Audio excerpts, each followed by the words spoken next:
Halo guys, balik lagi dengan saya Papapse di Papapse Clubhouse. Jadi hari ini sesuai janji kita bakal membahas soal personal statement. Di episode sebelumnya tentu teman-teman sudah bisa melihat sedikit tips and trick yang sudah saya berikan.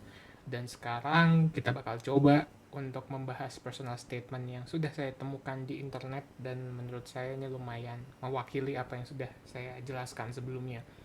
Dan tentu di sini yang saya gunakan di sini personal statement yang ada itu menggunakan bahasa Inggris, jadi akan saya bantu sedikit mengartikan dari personal statement ini sendiri. Oke, jadi teman-teman silakan duduk, silakan lihat video ini sampai selesai dan teman-teman bisa melihat bagaimana sebenarnya personal statement ketika sudah jadi sebuah tulisan seperti itu. Silakan. Jadi ini kita oke, kita besarkan dahulu, kita zoom. Jadi ini saya dapat di studential.com. Jadi buat teman-teman sebenarnya banyak contohnya di Google, teman-teman bisa cek aja. Cuman memang ini bagus memberikan banyak contoh, namun kalau menurut saya sih biasanya agak susah membuat kita berkreativitas untuk mengembangkan kita. Jadi nanti kita bakal seperti ini personal statementnya. Dan tolong jangan copy paste ya, takutnya bakal ketahuan kayak gitu. Nih yang pertama, di paragraf pertama dia ini soal bioteknologi. Oke, bioteknologi ini kenapa saya bahas ini karena saya juga masuk di bioteknologi. Yang pertama dia membahas di paragraf pertama nih ya. Dia membahas tentang the progression of technology and the effects it has had on civilization has always fascinated me and generated within a profound interest in the science. Jadi intinya bagaimana perkembangan dari teknologi itu sendiri mempunyai sebuah dampak terhadap masyarakat, dan salah satu dampaknya sudah mulai masuk, sudah mulai ada di bidang sains. Ini seperti yang ini saya rasa pembukaannya tuh sangat strong ya, seperti yang saya bilang. Kalau saya sendiri lebih memilih untuk membuka dari yang umum, nantinya dari umum bakal terus menjadi yang simple, yang sederhana. Jadi saya rasa ini pembukanya sangat strong. Dia menjelaskan langsung soal teknologi, dan dia juga menjelaskan dampaknya, dan dia menghubungkannya juga dari dampak dan juga sainsnya seperti itu. Dan itu inti dari bioteknologi kan itu, bagaimana kemampuan teknologi bisa membantu perkembangan penelitian di bidang sains, di bidang biologi misalnya. Terus dia setelahnya dia sedikit menjelaskan kenapa dia masuk bioteknologi, karena dia lebih banyak belajar soal biologi, di sini dikasih tunjuk, dibanding kimia atau fisika. Dan dia juga memberi pernyataan bahwa di sini adalah tempat dia ingin melanjutkan studi saya kayak gitu. Terus dia juga kembali menambahkan soal biological technologies ya.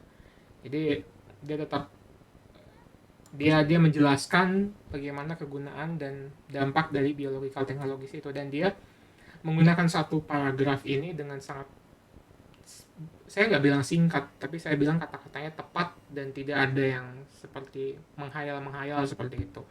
Dia langsung bilang kan, are an important resource and are fast becoming more important to industry and medicine. Itu kenyataan bahwa bioteknologi itu berkembang sangat pesat dan semakin penting untuk industri dan juga medicine. Contohnya kalau misalnya kita lihat di pandemi ini kan vaksin misalnya.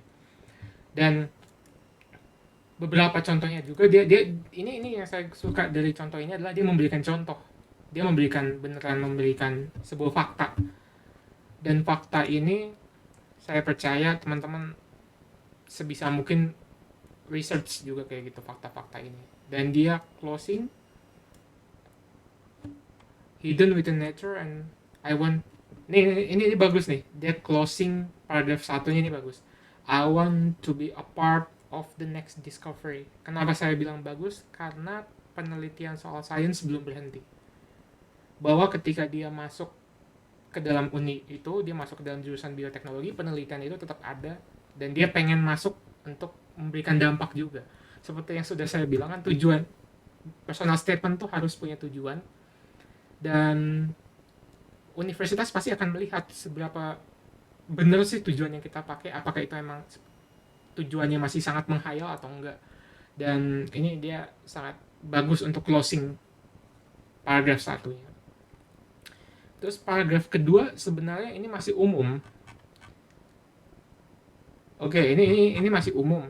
Jadi di paragraf kedua ini dia masih menjelaskan kenapa sebenarnya dia bisa suka sama sains itu sendiri. Jadi di paragraf kedua itu dia sudah mulai bridging di antara masa lalunya dia, kenapa dia suka dengan sains, dan dia mau bridging masuk ke dalam kenyataan yang sedang dialami sekarang. Saya kasih nanti teman-teman bisa lihat di paragraf selanjutnya kayak gitu.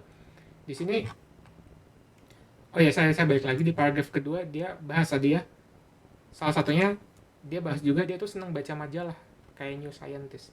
Ini juga sangat luar biasa cocok karena sejujurnya di bidang sains pasti teman-teman harus sering membaca, mungkin nggak cuma di bidang sains, di semua bidang, karena hal-hal yang sudah ditemukan sebelumnya itu bisa menjadi sebuah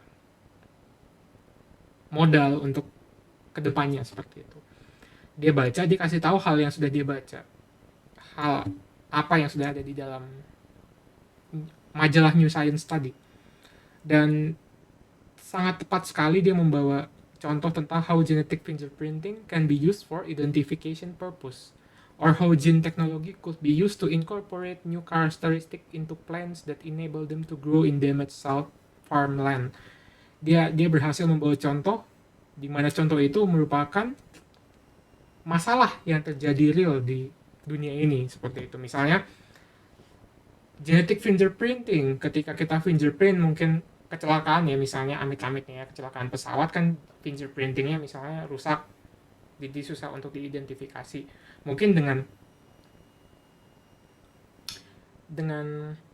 dia pengen bilang bahwa genetic fingerprinting ini bisa dia aplikasikan dengan teknologi juga seperti itu. Dan terus dia juga bisa bilang dia bisa meneliti soal tumbuhan. Jadi ketika tumbuhan ini istilahnya kayak diutak-atik seperti itu, diutak-atik sehingga si tumbuhan ini bisa tumbuh di tanah yang tidak ideal sebenarnya untuk tumbuh. Dan itu saran saya, itu salah satu contoh yang luar biasa dia masukkan. Ini jadi strong juga, ini jadi kuat sekali paragraf ini. Dan selanjutnya setelah 2 paragraf dia membahas tentang hal yang umum seperti yang saya bilang, paragraf yang membahas hal umum itu biasanya bakal 2 paragraf. Dia lanjut, dia masuk ke dalam, jadi bridgingnya dia bagus. Dia bilang gini, where I believe just about everyone and everything has a place and function, the possibilities are endless. Jadi dia menyatakan bahwa setiap orang dan setiap benda itu punya fungsinya masing-masing. Nah, fungsinya apa? Sebenarnya dia tuh pengen bilang fungsi saya itu apa sih?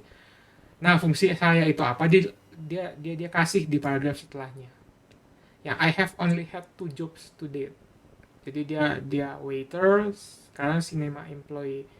Terus other than skills of handling, the importance of teamwork.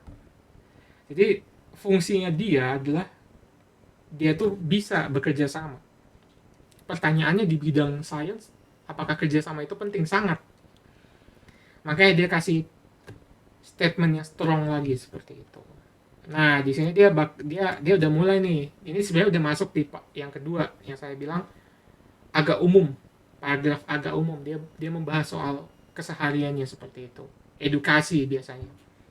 Terus, nah ini kan benar nih. Dia muji dulu sebelumnya awalnya bahwa dia percaya bahwa setiap orang tuh seperti puzzle, punya berbagai macam jenis untuk kemampuan, dan itu kita harus bisa manage. Kan kata dia, the trick is saying where they fit like the pieces to a puzzle. Jadi kita harus tahu mereka cocoknya di mana, dan ketika dia cocok di situ biasanya bakal sempurna timnya. Mungkin tidak sempurna sih, tapi lebih baik. Terus dia juga sebutin, after finishing my education, I have considered research as a career. Terus, nah, dia sedikit menjelaskan apa yang terjadi dengan dirinya saat setelah edukasi. Saat ini masih bidang akademik ya, seperti yang saya bilang di agak umum itu bidangnya akademik. Dan yang terakhir ini soal personal. Saya mungkin agak bingung kali ya di contoh ini, agak kurang strong menurut saya, cuman mungkin di akhir-akhir paragrafnya saja. Awal-awalnya lumayan strong. Jadi dia jelasin ini lebih keluar akademiknya. Jadi dia kasih tahu hobinya dia apa, dia kasih tahu juga dia ngapain aja, dan kenapa saya bilang kurang strong, soalnya dia nulisnya soal playing games. Oke, buat kalian yang kurang setuju, kalau menurut saya itu nggak apa-apa. Cuman kalau misalnya teman-teman punya hal lain yang teman-teman sudah lakukan selain playing games, inilah saatnya hal-hal lain tuh bersinar. Hal-hal lain yang selain akademik. Karena kalau misalnya teman-teman mau masukin akademik lagi, nanti takutnya udah mulai tabrakan sama CV kayak gitu. Dan menurut saya ini juga cocok. Ini ada berapa paragraf tadi? 1, 2, 3, 4, 5, 6, kurang lebih 6 sampai 7. 7 paragraf tuh cocok. Yang kemarin saya bilang kalau misalnya ada yang 1000, saya kayaknya udah bilang kali ya, 1000 kata, atau kalau misalnya tidak ada pembatasan restriksi 1000 kata, teman-teman buatnya cukup sampai 7 paragraf, 6 sampai 7. Pembagiannya itu adalah umumnya tuh biasanya 2, agak umumnya tuh bisa 2 sampai 3, personal sisanya kayak gitu. Kalau misalnya 2, 3, 5, 2. Kalau misalnya 2, kalau 2, 2, 3 tuh agak kurang sih. Personal tuh jangan sampai lebih banyak dibanding umum sama ini, menurut saya agak umum itu harus yang lebih banyak ada salah satu. Entah itu, tapi paling cocok 2, 3, 2. Percaya deh sama saya. Pembukaannya 2 itu umumnya, karena kalau umumnya 3 mungkin agak terlalu, takutnya kalian bingung melebar kemana-mana kayak gitu. Jadi umumnya cukup 2, agak umumnya soal akademik 3, dan penutupnya personal bisa 2, bisa 1, seperti itu. Jadi intinya seperti itu buat personal statement ini. Dan teman-teman kalau misalnya susah menggunakan atau mencari kata-kata bahasa Inggris yang baru, silakan seperti yang saya bilang pakai Grammarly. Kalau misalnya teman-teman yang mungkin bahkan kesusahan untuk menggunakan bahasa Inggris, silakan belajar di YouTube banyak. Ataupun teman-teman ingin menggunakan jasa gitu, jasa seperti les banyak, saya bisa rekomendasikan Sun Education. Dan semoga teman-teman bisa menulis personal statement yang sangat luar biasa seperti itu. Dan kalau misalnya teman-teman masih punya pertanyaan, silakan langsung bertanya aja di kolom komentar dan bakal saya jawab. Oke, terima kasih dan sampai jumpa di episode Pop-up selanjutnya. Dan semoga teman-teman semua yang nonton ini bisa ikut kuliah di Inggris, di UK, di Amerika juga boleh, dimanapun itu. Dan saya harap teman-teman bisa menjadi seseorang yang berguna bagi nusa dan bangsa. Bye-bye.